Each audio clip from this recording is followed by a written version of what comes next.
नमस्कार, माझ्या यूट्यूब चॅनलमध्ये आपल्या सर्वांचे मनपूर्वक स्वागत आहे. पेन्शनधारकांसाठी महत्त्वाची बातमी. 20% अतिरिक्त पेन्शनबाबत उच्च न्यायालयाचा महत्त्वपूर्ण निकाल. 80 वर्षापूर्वी वाढ मिळणार का?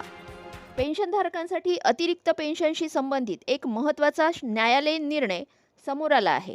80 वर्ष पूर्ण झाल्यानंतर मिळणाऱ्या अतिरिक्त पेन्शनच्या लाभासाठी 80वे वर्ष सुरू झाल्यापासून लाभ द्यायचा की 80 वर्ष पूर्ण झाल्यानंतर यावर अनेक दिवसापासून वाद सुरू होता.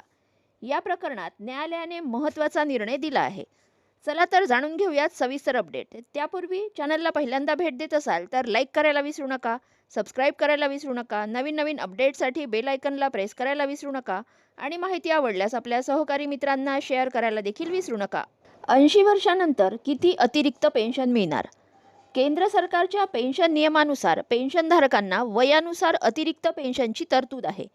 त्यानुसार 80 वर्ष पूर्ण झाल्यानंतर बेसिक पेन्शनच्या 20% अतिरिक्त पेन्शन मिळते. यानंतर वय वाढल्यास ही टक्केवारी वाढते. नेमका वाद काय होता? काही पेन्शनधारकांनी असा युक्तिवाद केला होता की व्यक्ती 80व्या वर्षात प्रवेश करते त्याच वेळी अतिरिक्त पेन्शनचा लाभ मिळायला हवा, म्हणजेच 80वा वाढदिवस झाल्यापासून 20% अतिरिक्त पेन्शन द्यावी अशी मागणी करण्यात आली होती.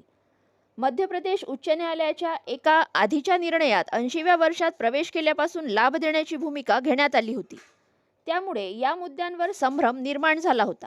मात्र 16 जानेवारी 2026 रोजी मध्य प्रदेश उच्च न्यायालयाच्या खंडपीठाने या विषयावर वेगळा आणि महत्त्वाचा निर्णय दिला आहे.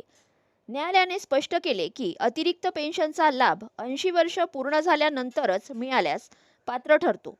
केवळ 80व्या वर्षात प्रवेश केल्याने हा लाभ मिळणार नाही. पेन्शनधारकांनी काय लक्षात ठेवायचे?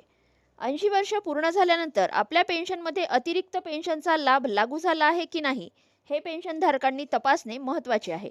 विशेषतः PPO मधील जन्मतारीख आणि बँकेच्या पेन्शन ऑर्डरमधील जन्मतारीख अचूक आहे का हे पाहावे.